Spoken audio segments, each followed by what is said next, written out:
everyone. So my name is Astasia, and if this is the first time that you're watching my video, then I'm saying hi to you, introducing a little bit about myself. If you've never spoken to me, or if we haven't spoken to each other in a long time, I'm sure a lot of things have changed.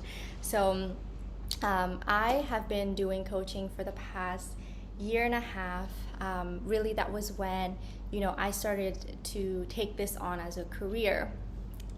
And from my own journey, I have been doing the healing work for about 7 years now, since 2015, when I had my first kind of near-death experience. And so this entire journey for me has been extremely, honestly, difficult. It's also been there's been just a lot of messy, the messy middle, the in between phases of healing. And so in this video today, I wanted to specifically talk about the topic of healing the inner child, because this was the work and the thing that I did for the past 7 years, and it's the most difficult thing it has been for me. It's also something that I have been guiding a lot of my clients through. It's the topic that I interact with basically every day. At first it was with myself, and then later on it was helping clients. And this is a topic that is quite emotional. It can be extremely difficult to hear. So if you're not in a space to hear or to listen, then this is kind of that,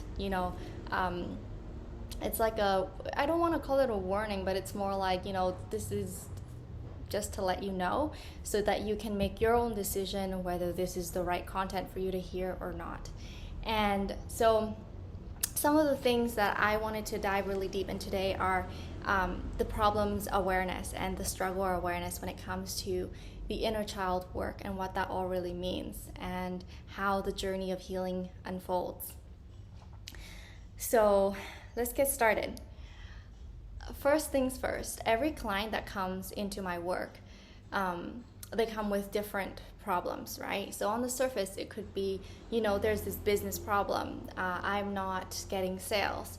Or there could be a romantic problem, like, hey, this person that I'm seeing is not, we're not speaking, or there's miscommunication. Or it could be a relationship, like you're in a relationship with someone. So maybe you're in a relationship and your partner doesn't truly understand you, or there's avoidant, anxious attachment, the dance back and forth. Other things could be, like work is not going well.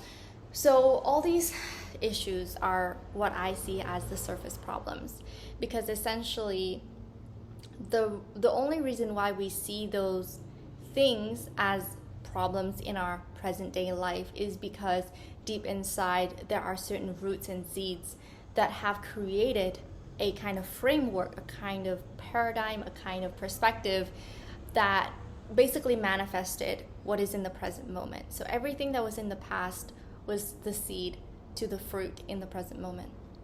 So if we currently struggle with certain things in the present moment, yes, it is helpful to look at, what can I do in this present moment?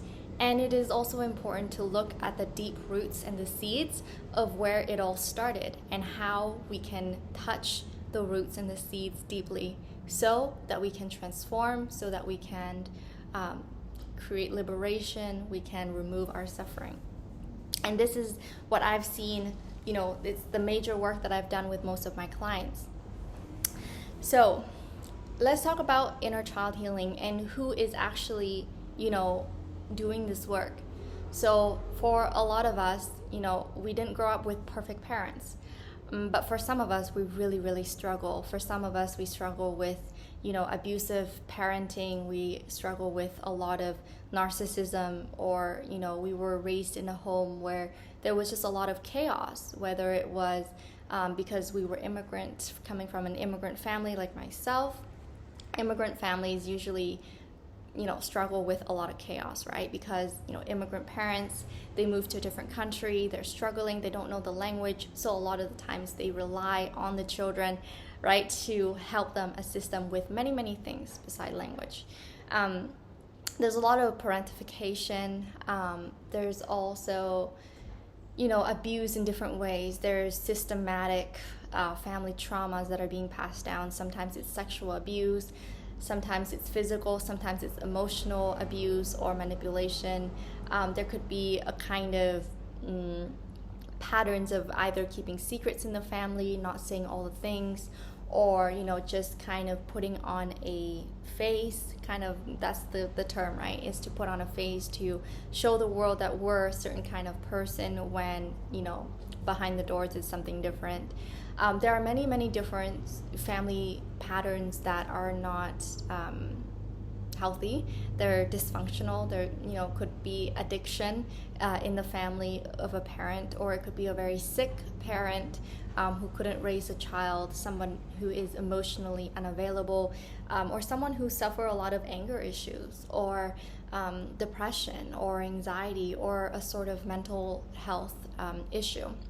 And so that is the foundation that a child grows up in. And as children, we find coping mechanism to basically learn how to survive in that difficult environment. And we do really become strong children in the sense of we know how to survive through a lot of the difficult things. Through our trauma, we have ways of coping. And yet, as we grow up, especially in our late 20s or 30s, I think I see a lot of people in their late 30s or so, they start to realize that some of the coping mechanism or the patterns no longer serve them. It actually harms them in some way, and they start to see it being manifested in their daily lives. So it could be they are struggling with their own addiction problem, or they are struggling in their own relationship, either with abusive communication or distance in the relationship. There's a lack of connection, or there's just a lot of triggering things and events. Or they could see their health declining as a sign of or the symptom. There could be things at work, let's say, or even money issue. So all of these issues actually come from the root of our inner child foundation. So if we grew up in a home where we were raised even with, let's say, the type of parenting that didn't really have a lot of nurturing care or positive affirmation or words, etc., even physical touch. With myself and with a lot of the clients that I have worked with, what I see the pattern becomes is that those children grow up to be very critical of themselves. They grow up to, they are really hard on themselves. They tend to be perfectionists. And unless they achieve something that is beyond this world, they don't feel that they're good enough. And so they're kind of constantly on this kind of, not a rat race, but it's kind of on a constant wheel of, I have to accomplish the next thing, and their nervous system is quite pushed, and they don't ever feel good enough, right? So those could be one of the manifestation of this deep root.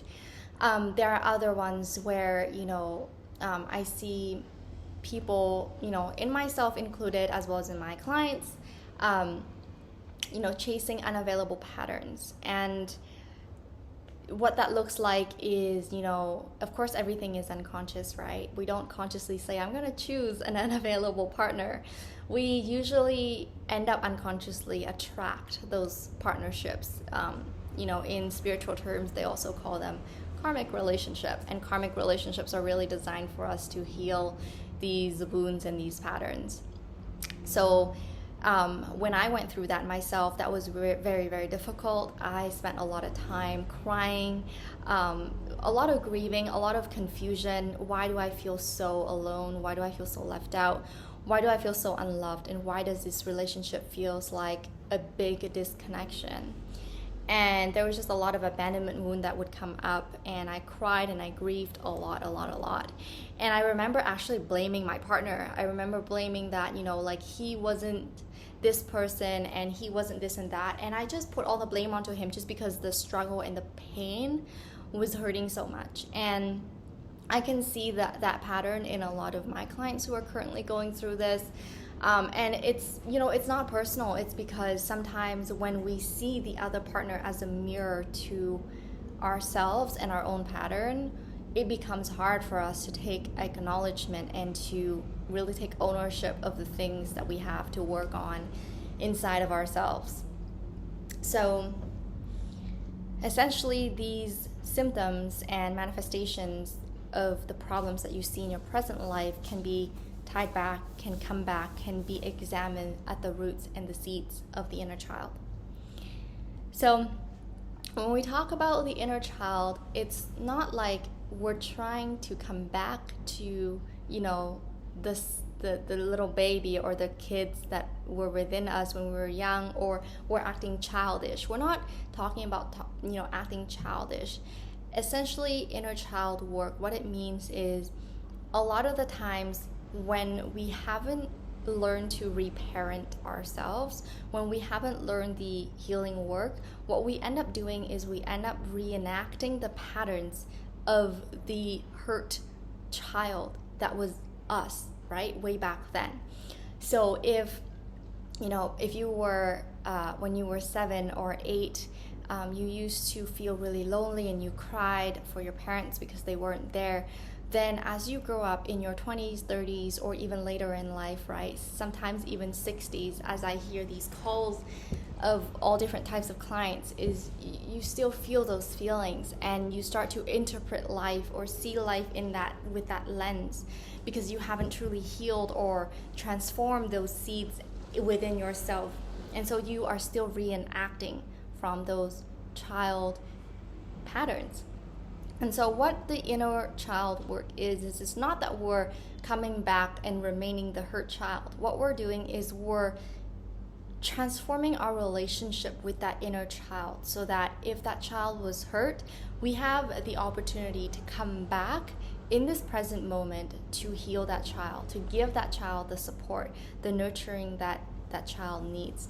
And from that nurturing and that support that we didn't get at that time, but now we are able to come back and give those things to the child end up actually growing and maturing in a very, very positive way. And so that's essentially the process called reparenting. It helps with spiritual, social, and psychological maturity. We become more self-aware. We understand ourselves. We learn to, not project all of our negative emotions onto others, but we learn to take responsibility for our hurt, our pain. We learn to, how to transform ourselves and how to be there for ourselves. And these are all of the really, really important skills when it comes to, just handling yourself in daily life, the emotional intelligence, as a lot of people would call it. However, in the emotional intelligence space, it's not really intelligence up here. Emotional intelligence is when you know that your body is reacting, you have a certain way of handling yourself. So it's not just about reading books and, understanding this work at a conscious, just a mind level. This is really about understanding yourself at the very depth, at the emotional depth of your being, in order for you to truly transform what is going on inside. And so for a lot of us, when we don't transform those things, what we end up continuing to do is we end up, continuing to wanting to meet the expectations of our parents. We continue to live the dreams that our parents had wanted for us. We wanted to please our parents. We walk the path that they paved for us or that they directed us towards, versus walking our own path, being our own person or becoming our own person.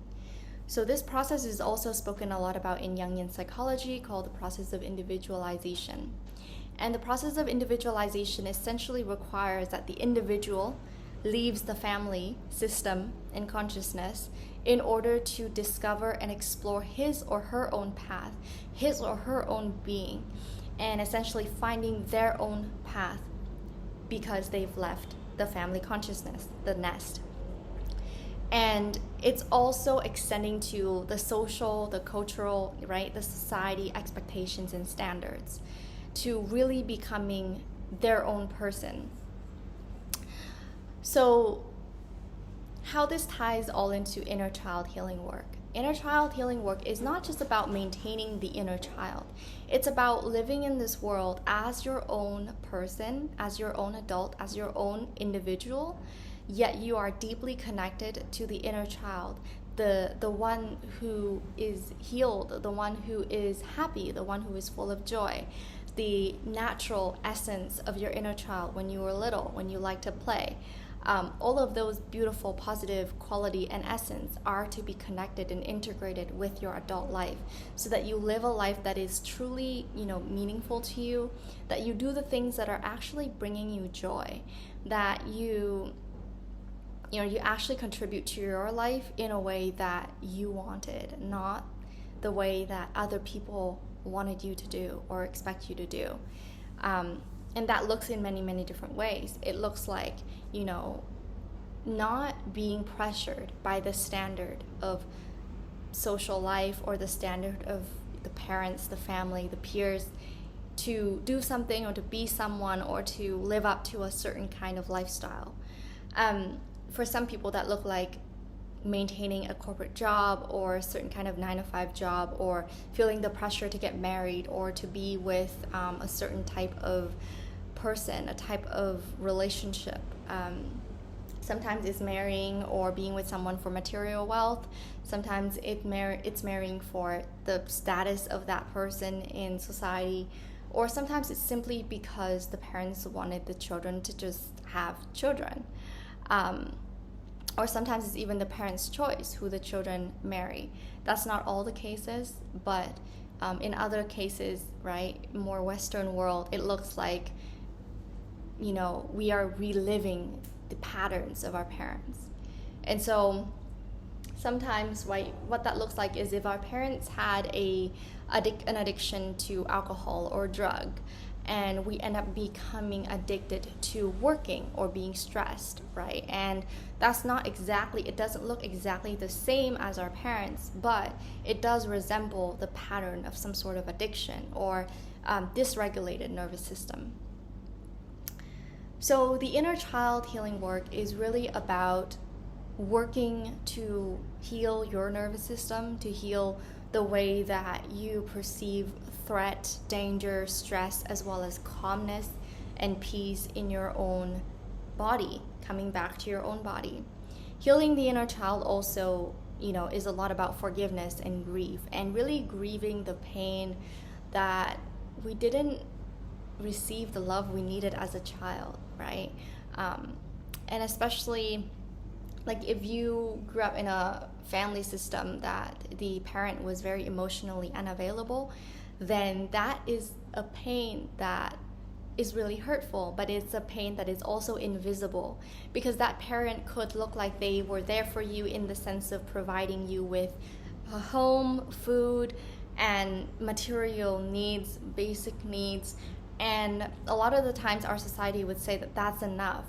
However, as a child, we actually need a lot of emotional support. We actually need a lot of love and care, a lot of quality time with our parents, a lot of playtime with our parents. But not every child, and actually most children, don't get that. And so we grow up becoming distant to our own selves. We are disconnected from our own being. And we numb ourselves with food, with distraction, with work, with anything else in order to be disconnected from ourselves too, because we were never shown the connection with ourselves from a young age.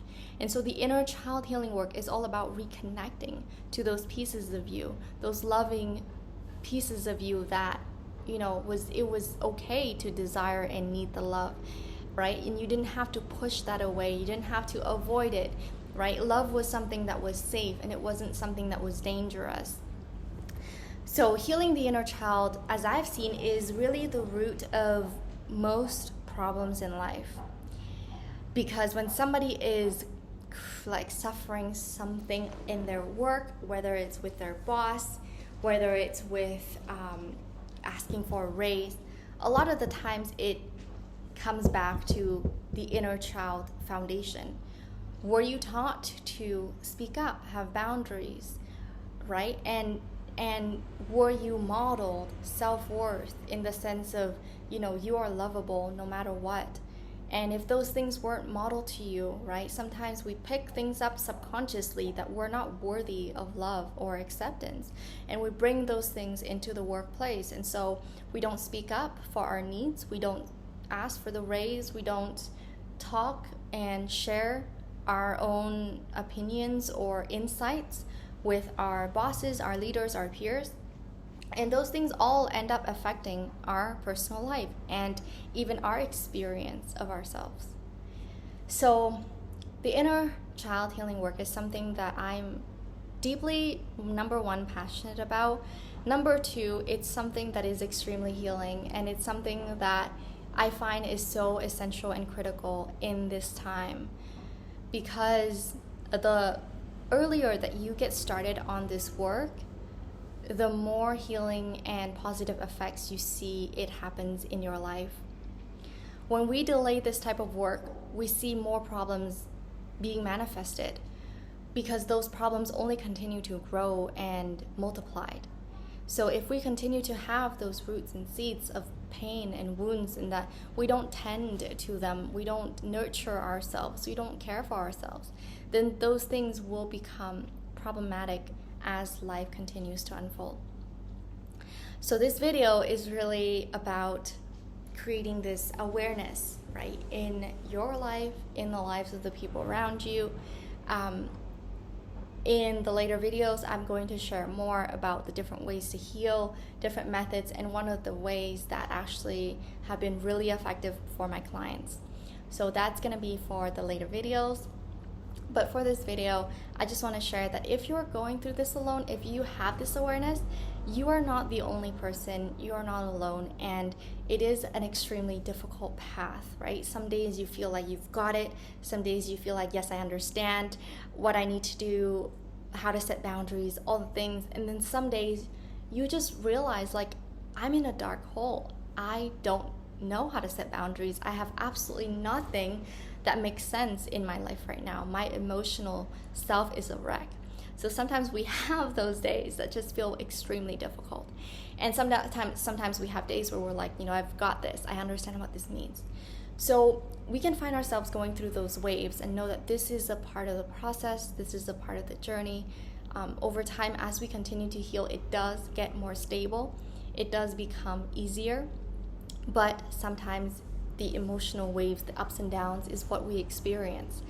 And as we accept this process, this journey, we can lean into it more, and we can be open up to the inner work more and more, because there are more layers. And the more layers that we experience, the more liberation that we actually experience inside.